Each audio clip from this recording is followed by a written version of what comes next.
Good morning, traders. Once again, we're looking at a market that's seen a tale of two halves, just like we saw yesterday. I think partly at the beginning it was a sort of a risk-off picture. JP Morgan's numbers came out, they've disappointed the street, they've come out and I'm not sure you should be too surprised, but they've announced the lack of buyback. Their CET1 ratios, it came out at 12.2%, so that has improved, but they've still got some way to go to get to 12.5%. So there is a need to build capital, and their trading revenue is about 6% shy. So you can see here that they've got a nice gap to fill to get to 110.28. We'll see if they can do that.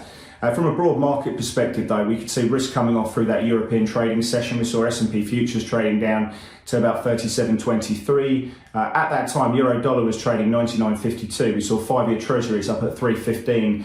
And that sort of pushed dollar yen ever closer towards 140, where of course everyone's expecting heightened rhetoric from the MOF and potential intervention. That's something that we are closely watching. Gold was trading down at 16.97. We saw a big volatile move coming through in silver, trading down to 18.14. The Nasdaq futures were down 2.1.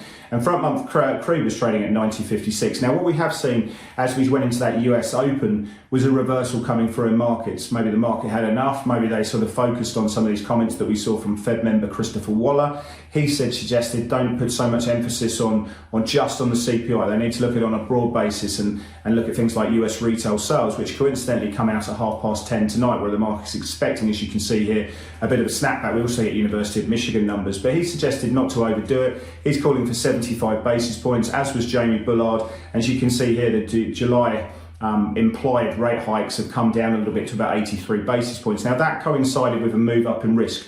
We've seen a slightly steeper curve coming through. We've seen euro dollar push back above parity, a bit of weakness coming through from those points in the dollar, although the dollar is generally stronger on the session there. We have seen yields trading a little bit lower on the back of that, certainly in the front month. And then you can see Nasdaq futures having a really strong ride, as have we seen from crypto as well. So we haven't managed to close in cash markets too positive. They've come off their lows nicely. But we are looking at Asia at the moment. We are expecting the ASX to open about 90 basis points lower. The Nikkei probably a little bit stronger, but then we've got a bit of weakness coming through in the Hang Seng as well. It's an interesting day. We're watching retail sales a little bit later on today.